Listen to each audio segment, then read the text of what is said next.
Hello, and welcome to the Love Mia Vita podcast. I'm Jerry DiPiano, CEO of FemPharma. Thank you for joining me as we discuss all things women's health and wellness.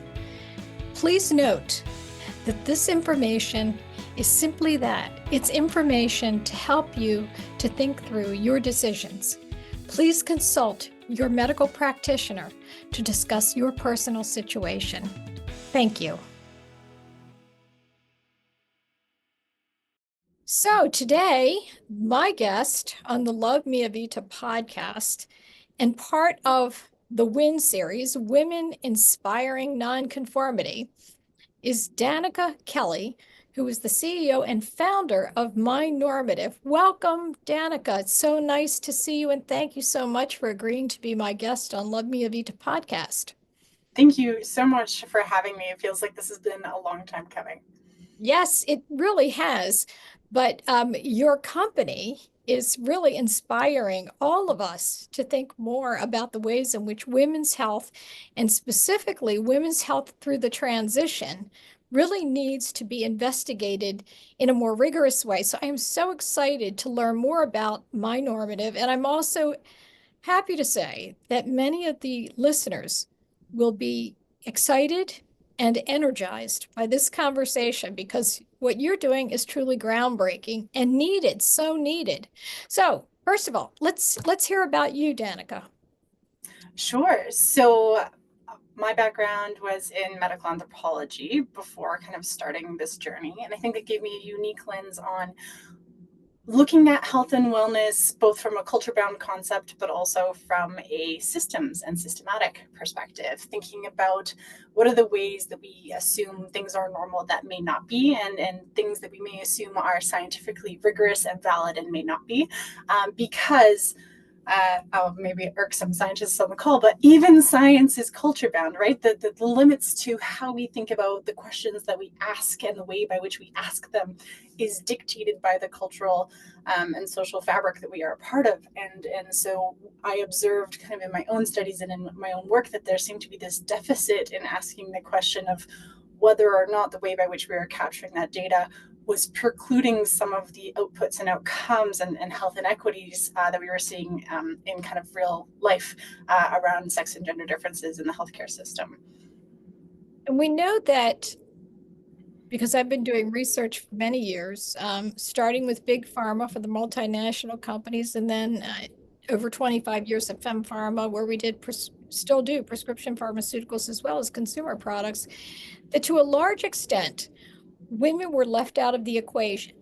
Now, in 1993, women were required to be included in clinical trials, but we weren't looking necessarily at the incidence and prevalence and marrying that with, or companioning that with, the population, the study population. And I use a variety of different examples. So people say, oh, well, it's reproductive health. No, it's actually the A to Z of women's health issues. And we could start with Alzheimer's. Thank you, Dr. Lisa Mosconi, for pointing that out. And Dr. Mosconi is a neuroscientist and neurobiologist. And she points out that our brains are different and estrogen does matter. So we need to take that into consideration when we study women at various stages and ages. And I think that is what's missing, right?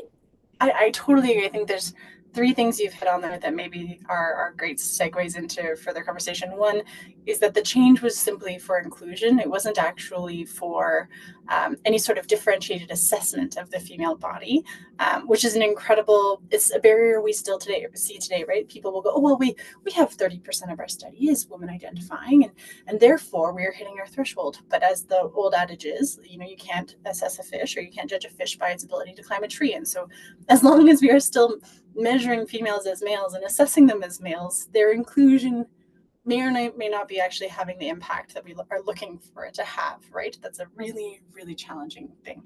The second thing that you've hit on there, I'm going to forget one of them, that's okay. But the other one that I really caught on to is kind of that transition through life stages. So most of the innovations that we have, I remember what it was, focus on specific parts of the female life cycle. So we look at menopause, or we look at eumenorrhea, or we look at menarche, or we look at pregnancy and postpartum.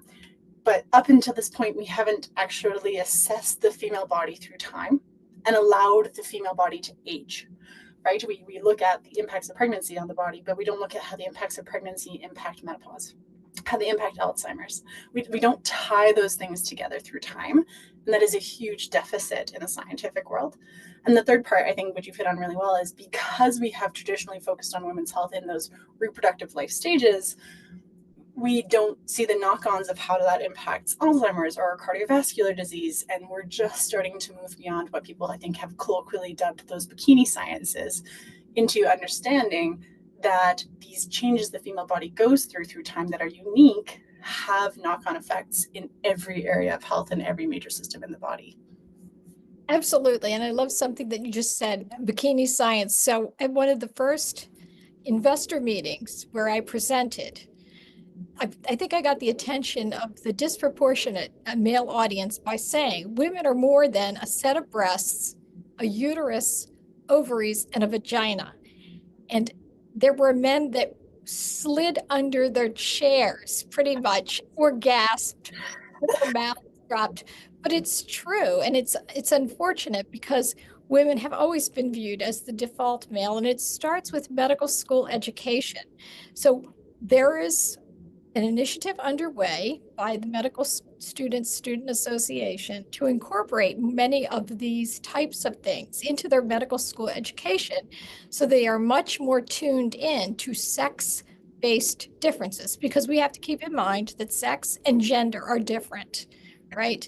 So we want to keep that in mind, but we do want to embrace sex-based differences and discover ways in which to more uniquely study those sex-based differences as we think about drug development or providing services or developing medical devices, et cetera. So we do need to look through the transition, the life transition. I think that's what my normative has really done in terms of changing the game, so to speak. So tell us more about my normative. How did you found the company? What are you doing? What types of companies or individuals or practitioners can benefit from the way in which you have developed this business? Thank you so much for the segue. I think there's a few things. So my normative is a health research platform. And the objective of the platform is making it easier to identify, assess, and address the ways by which sex and gender may be impacting our research, right? So we work a lot with public-facing research organizations, whether that's academic institutions or public health organizations, but also now more and more into that private sector for people who are doing research and innovation. And so the objective, when we look at, so this is a Canadian quote, but I feel like you will still appreciate it. So we've had, since a similar amount of time at the Canadian Institute for Health Research, CIHR, it's our equivalent of like the NIH, from a health perspective, we have had policies that require the inclusion of female bodies. And we have now some stuff around the requirement for accounting for those differences, but not any tools or ways to actually do that. And so the number one and number two accepted reasons still within the ethics board are: one, males are a perfectly adequate proxy for females. So that's one reason for justifying the exclusion of females from a clinical study. And number two, that female hormones are just outrageously complicated and you couldn't hope to include them. And so what's mind-boggling to me is that those two things seem mutually exclusive and yet are the most, like, it's number one and number two. And so you're like, how are these both still? The amount of cognitive dissonance that you have to see both of those as equally viable and equally true is mind-bending. And so we were like, okay, if it's too complicated, let's remove that barrier. And so the platform is meant to make it so that there's decreased participant burden, decreased cost, the ability to increase sample sizes, because the other big critique we see in women's health research is that those sample sizes are too small because of the level of financial and participant burden that gets placed on participants to be able to create best practices, policy recommendations, and protocols out of them. So we wanted to decrease cost, decrease logistical burden, decrease financial burden, and really make it so that if you get even a couple of dollars to do a study in women's health or include female bodies in your trial, you're able to really quickly come to a point of understanding on where sex and gender as variables may be guiding differences in your experience and what you're seeing in the data. And that makes so much sense because we have often heard these arguments as well. So in going back in time, yes, there was something called paternal benevolence. We all know it existed. And the paternal benevolence was, well, we don't want to expose women in their reproductive years to an antidepressant because perhaps it's going to impact their unborn children. Unfortunately, women in their 20s and 30s who are bearing children or conceiving are still taking those drugs. By the way, many of those drugs were studied before the requirement to include women in clinical trials was mandatory. So just think about it, ladies. Anybody listening to this podcast, if you're taking an older antidepressant, oh, by the way, newsflash, there hasn't been a whole lot of progress made in that field of antidepressants, to pick one, in 2 decades. So guess what? 1993 wasn't that long ago. You are probably taking an antidepressant that was really never studied in a female population in a woman's body. So this makes it easy, right? I think what you've done here at My Normative is you've taken away all of the objections.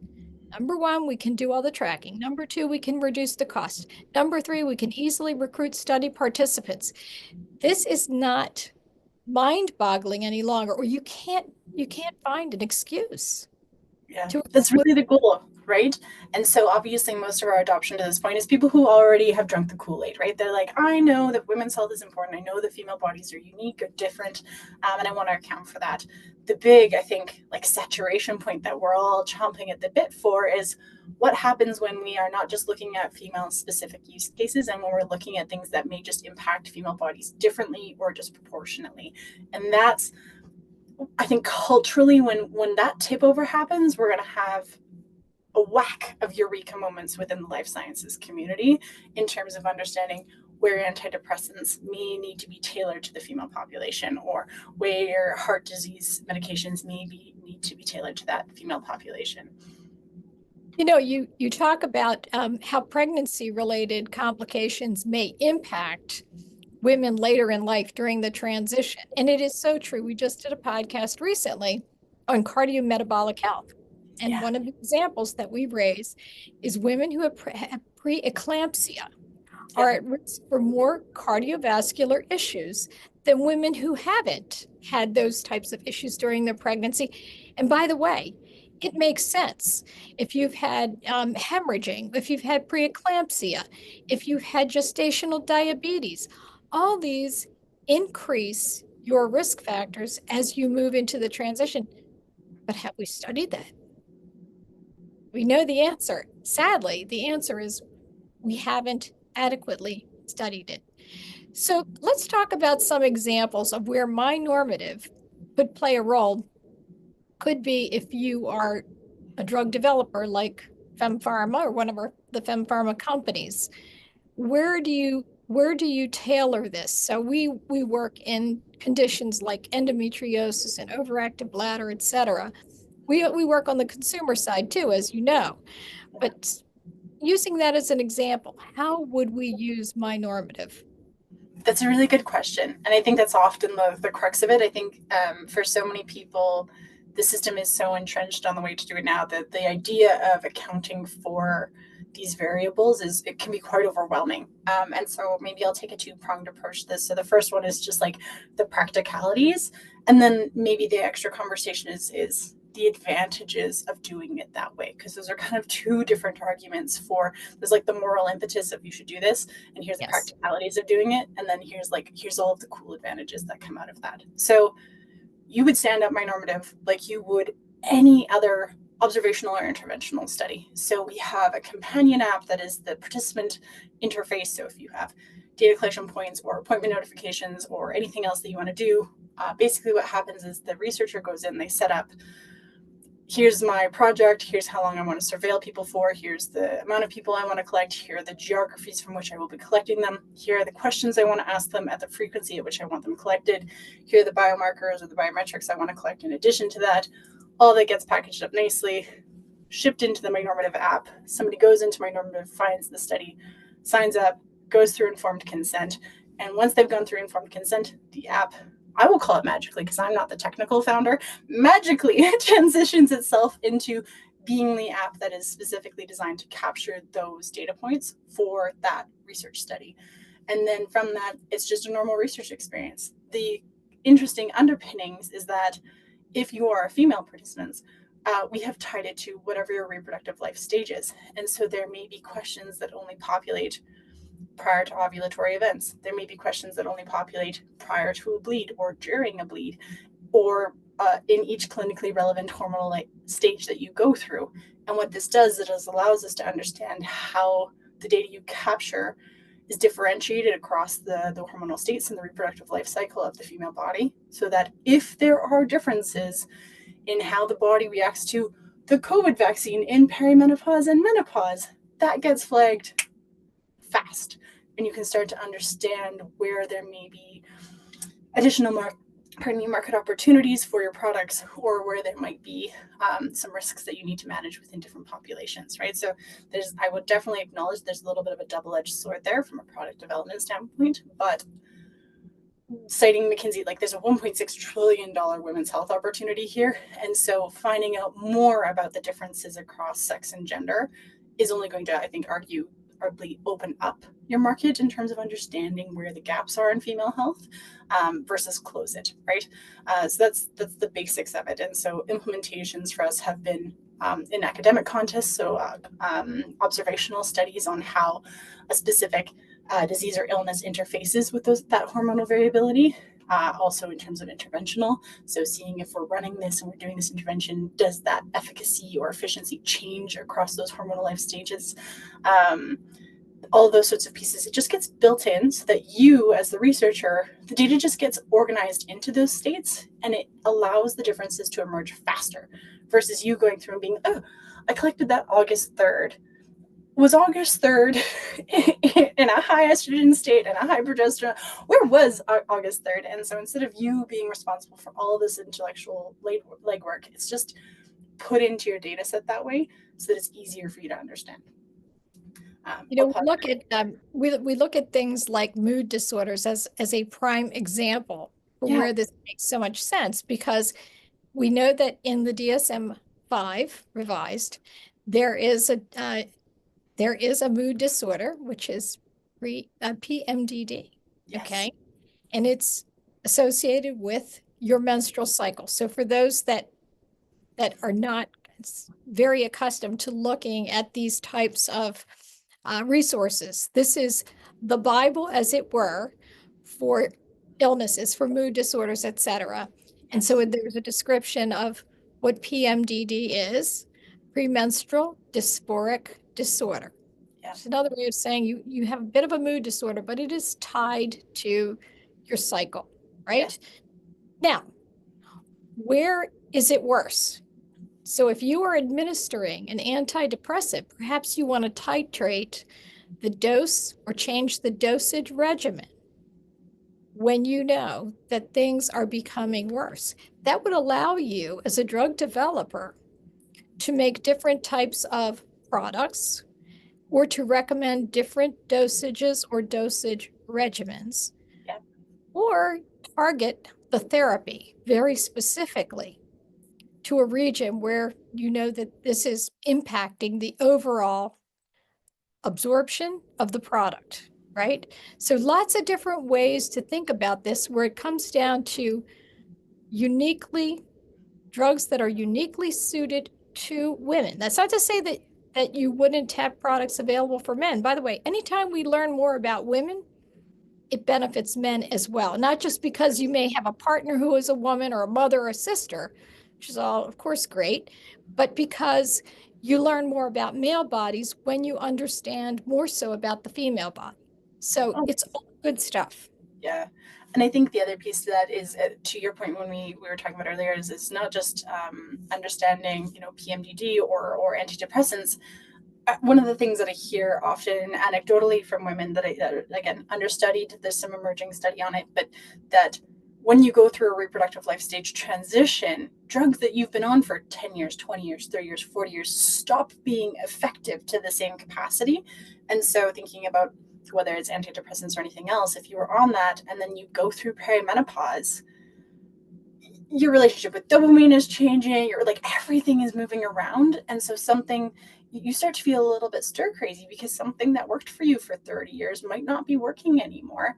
And that is an incredible market opportunity in terms of continuing to understand and develop out that space. I really want to like dig into the idea of it being a risk to understand female health and female bodies better. It's not. It is an incredible opportunity to diversify portfolios, bring new innovations to market, and better serve the female population.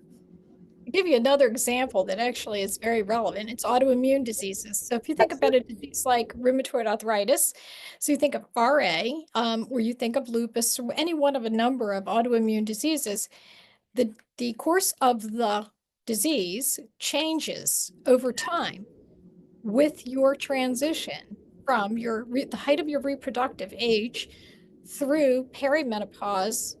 Menopause is one day, so postmenopause, but Okay. everything's lumped into menopause. And that's because some of the other things that impact you, like hyaluronic acid. So hyaluronic acid, which is naturally occurring in your body, and in particularly in your joints, starts to decline as a function of the decline of estrogen, almost mirrors that. So imagine now you're perimenopausal and surprise, whatever you've been prescribed doesn't seem to be working quite as well because you have that exacerbation caused by this decline in hyaluronic acid, which is actually supporting and providing some support to those joints, right? Yeah. So, lubricating the joints. Now all of a sudden that's declining. So perhaps you're feeling more pain or stiffness. So that's another example. And we see that that does shift and change during the perimenopause, menopause transition. But would you ever think about that? Oh, by the way, autoimmune diseases disproportionately affect women. Yeah. So no surprise there. No surprise there. And I think the other piece that I think is it's the citation that people provide all the time, right? So um, I think people say like, oh, women control 80% of consumer spending in a household. And that's kind of the piece. And I think if you can, and if we look even at vaccine hesitancy within the population right now, that's really driven from women feeling unheard, misunderstood, dismissed in their health concerns, for better or for worse. If you can tap into and collect and validate your clinical trial or your real world evidence with the inclusion of and the consideration of women and their physiological realities, the market pull and the social capital that you will get from actually going through that process is an incredible opportunity, because I really believe that if you can address some of these fundamental concerns that so many women have with the medical system today, that is nothing but a market advantage. Absolutely. We talk about companies that can benefit by the use of my normative, but it really covers the spectrum. So, we put the woman, in this case, the woman, call her the patient, but it's the woman who's at the top of the pyramid. Yeah. And then you have the practitioner, the healthcare practitioner. Let's chat a little bit about how the healthcare practitioner benefits by having this tool available. That's a really good question. So we are just starting to transition into university-based studies versus like pure research plays, and in terms into hospital-based studies. So one of the things that we're finding, so the unintended use that came out of one of the earliest case studies of my normative was that participants in the studies, who were often also patients, then had these incredible data sets that they rigorously collected over time and were able to then take to their practitioners and say, you know, I get maybe why you weren't listening before when I said, I just have this weird recurring pain and like whatever. If you can then go in with that data and say, look, this symptom populates here, here, here, here, here, here are all the kind of like factors around it. That is a lot more for a practitioner to work with to understand, oh, you aren't sleeping right before ovulation on a regular basis. What might that be correlated to? What systems can we put in place to help you address that? Or something potentially a little bit more nefarious, right? So it's really helpful to have that data captured from a patient advocacy perspective. And then as we work more into the clinician and the practitioner side, it starts to become a informing tool for the guiding best practices, guiding protocols, developing out identification mechanisms for intervening faster and shortening that diagnosis cycle in the female body, because we all know how outrageously long that is. And so that becomes a really meaningful, like that's where we're, in terms of an ultimate health outcome, that's where my normative is starting to push to, is yes, let's facilitate the R&D, let's get as far upstream as we can. And then with all of the insight and exposure and intelligence, start to change the rate of diagnosis and the rate of intervention in female bodies so that we can actually start having better health outcomes quicker in the system. It definitely makes sense. It's interesting. I just wrote an op-ed piece for a publication, and the one of the questions that was asked was, how would you advise women who were unsure about what's going on during perimenopause and menopause? And in a very primitive way, I always say the following: if you are a healthcare practitioner, you might be seeing 35 patients a day. And that doesn't give you a lot of time to spend an hour with that patient. It would be great if that were the case, but it's just not a fact. It's not happening. And no disrespect at all to any healthcare practitioners. They are overburdened and have been way before the pandemic. So I would say bring a diary. Keep a diary. Keep a diary through the month, every month. You will write it down. You will see patterns emerging. But imagine if you had the data in your hands, if you didn't have to have that paper diary, but where you could collect this. So, is there a day of the month? What happened during your menstrual cycle? Did you not have a menstrual cycle? What drugs did you take? Did you take a non-steroidal anti-inflammatory drug? Are you on birth control? You're not on birth control. So all of that data is super helpful when you walk into the healthcare practitioner's office, and she doesn't have to spend the first half hour because you've got this information in hand. So I see this as so beneficial to doing exactly what you stated, expediting the diagnosis, giving your healthcare practitioner the clues that might be missing, and most importantly, self-advocacy. Because let's Absolutely. face it, when you're suffering from whatever, whether it's mood swings or vaginal dryness or pain in your joints, you're looking for a solution. And no healthcare practitioner wants to send you off saying, I'm sorry, there's nothing I can do for you. Yet often that is what happens until you've been there for 3 or 4 or 5 or 6 months or more. And then finally the patterns emerge. So all good for the healthcare practitioner. And then most importantly, it's for the woman. I think we spent some time chatting about for the woman. What does this mean to women and women's healthcare? I think that's really, so the reason why the company is called My Normative is because there's so much normalization that's not true or accurate about how you should experience perimenopause, or how you should experience pregnancy, or how you should experience postpartum, or how you should experience your menstrual cycle. And so we know, and I don't know the stats for all the reproductive life stages, but from a eumenorrhea perspective, like fewer than 15% of the population that's menstruating has a perfect period, like a clinically like described menstrual cycle. And so, with that being the case, that means that 85% of the population is not normal. And so, we wanted to go, okay, let's give you the tools to understand what your normative is, so that as you are engaging in a clinical trial or a real world evidence study or whatever it might be, out of that, you have this increased knowledge mobilization, knowledge translation on how your body behaves over time. And from that, you have the agency and the empowerment to then go to your practitioners or to go to your care providers and say, this is the data I've collected. This is my reality. This is how I'm interacting with this, whatever that might be, whether it's an intervention or a sleep quality issue or a joint mobility or a joint pain issue. This is how I'm interacting with this. I need help. And it allows you to understand and advocate for yourself at an incredible increased rate versus, well, welcome to your 40s, welcome to perimenopause. Like, that's just not helpful rhetoric. And so my normative is named as such to help overcome some of that. And it's interesting, different women experience menopause differently. And we haven't even talked about the racial disparities in some of this, because racial disparities are a reality. And I'm going to use 3 letters that people may not want to hear, but they're going to hear them.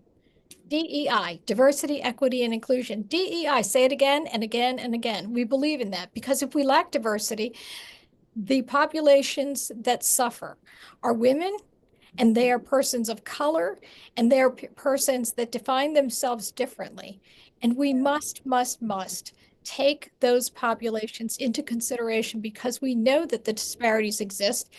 And yes, some of it is socioeconomic, but much of it is because our bodies are different. We need to be thinking individualized therapy. We need to think about the impact that our hormones have on our bodies, but we also need to think about the impact that some of the different, that our cultural differences may exert and physiological differences may exert on our ability to actually benefit from treatment or to have different treatment or to have earlier treatment. So we'll use DEI as, as much as we possibly can because that's so important when we think about clinical medicine, when we think about anything, but especially with the topic that we're discussing today. I would argue that I agree that medicine is innately intersectional, right? No mechanism operates by itself in a silo. And so if to pretend anything else is outrageous and kind of in the face of the Western medical tradition, period, point blank. And so to draw artificial lines that say, well, the intersections stop here seems really, really silly. And so whether that becomes a genetic diversity play or a sociocultural, socioeconomic diversity play, I think it is intellectually honest of us to say that those things are going to intersect, that they are going to impact our data, that they are going to impact our real world health outcomes. And so the better we can account for that in the earlier stages of an interventional development process, the better and the more robust our results will be. Absolutely. Absolutely. We 100% agree with you. And those that do research should recognize this and do recognize this. And I guess that brings me to the research in women's health. And I know we've both read the McKinsey data. There was one that just came out in January of 2025. I don't know if that was before or after January 20th, but there was more information that came out, which encourages support for women's health research and largely incorporates what we have known for a long time in a very substantial report. How do we impact longevity? Longevity is a big topic these days. Women might be living longer, but the disability associated longevity is pretty profound. So yes, you can live longer, but what is your quality of life? And if your quality of life is poorer, and it is for women, then that hardly speaks to making progress in women's health research. So I know we're kind of at a pivotal time with women's health research. So any prognostications from you as to what we can do or how we can do it better? Ooh, an invitation to prognosticate. I mean, I Yes. think Crystal ball. Use your crystal ball. I mean, we do need to encourage more research. What are some compelling ways that those of us that are listening could be that you're a lay woman, could be that you're a researcher or an investor. So what are your thoughts on that? I mean, I think the first thing, and you and I actually touched on this right before we hit record, which is don't be afraid of the market.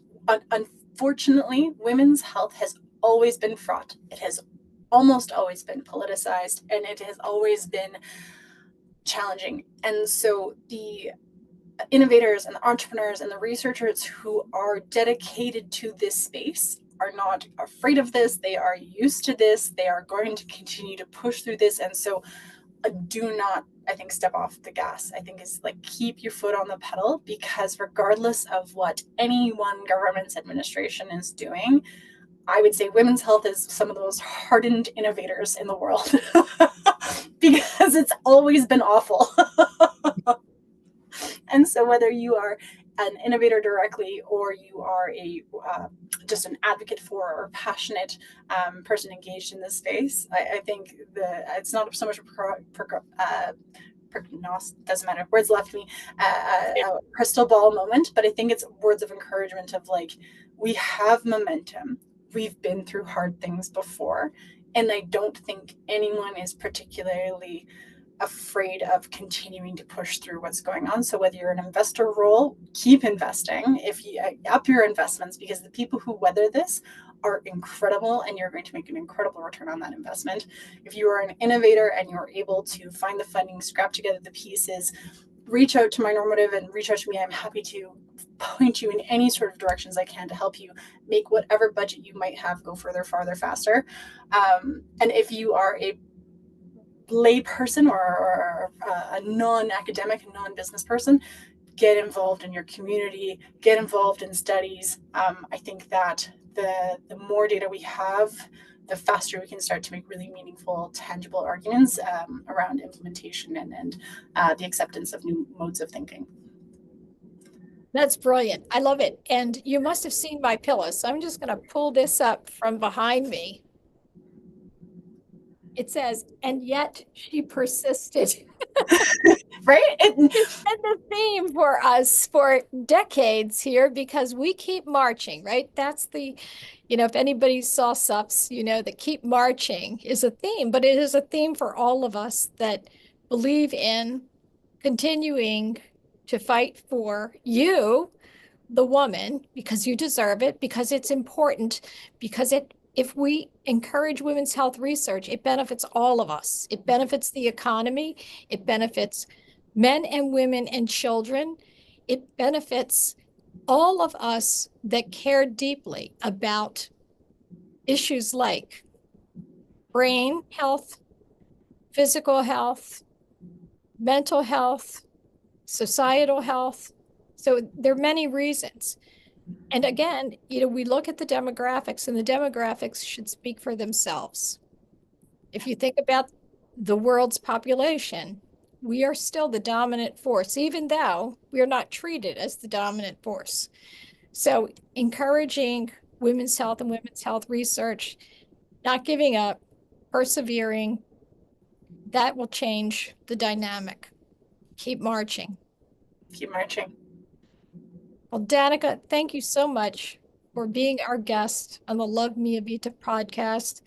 Love Mia Vita podcast, as you know, is sponsored by FemPharma, and we are just so delighted to see another woman entrepreneur who is a woman inspiring nonconformity to join us. Thank you once again. Be well. We love what you're doing. Thank you.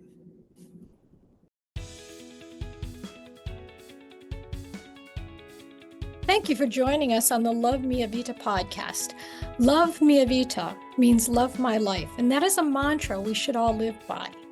Please like and subscribe wherever you get your podcasts, and check out our website at fempharma.com. Remember to live well and love Mia Vita.